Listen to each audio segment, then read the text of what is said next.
நம்ம நோட்டீஸில் போடுறோம், பரிசுத்த மெய் விவாக அழைப்புதல் அப்படின்னு போட்டிக்கிட்டு ஊருக்கே நோட்டீஸ் கொடுக்குறோம்.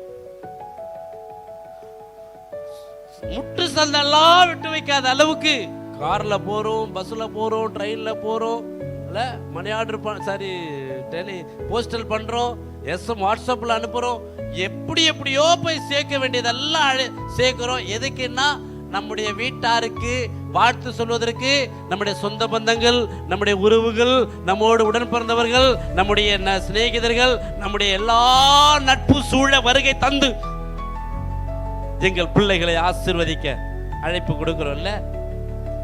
இயேசு கிறிஸ்துவை அழைக்கிறதுக்கு நம்ம எத்தனை மணி நேரம் செலவிடுறோம்?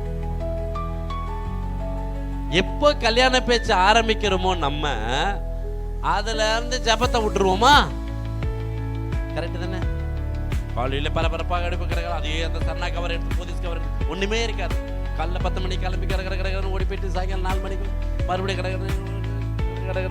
ஓடுவோம், வருவோம், போவோம், வருவோம், அங்க நிப்போம், இங்க நிப்போம், அங்க நிப்போம், எல்லாத்தையும் கூப்பிடுவோம். தவிர அதுக்காக ஒரு உபவாசம் போட்டு அதுக்காக சில மணி நேரம் நியமிச்சு, கர்த்தாவே இந்த காரியம் உம்மாலதான் வந்தது அப்படின்றதுக்கு அடையாளம் நீங்க இந்த கல்யாணத்துல கட்டாயம் இருக்கணும்பா, உம்முடைய புள்ள அழைக்கிற நீங்க கட்டாயம் வரணும்.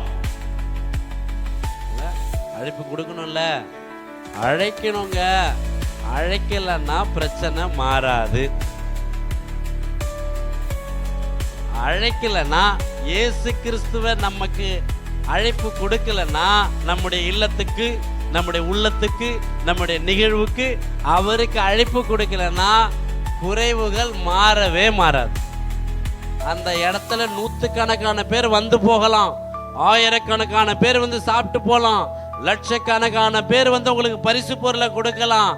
இயேசு கிறிஸ்து என்கிற ஒரு நட்சத்திரம், ஒரு நாயகர் நம்முடைய வீட்டுக்குள்ள வரலன்னா குறைவு மாறவே மாறாது.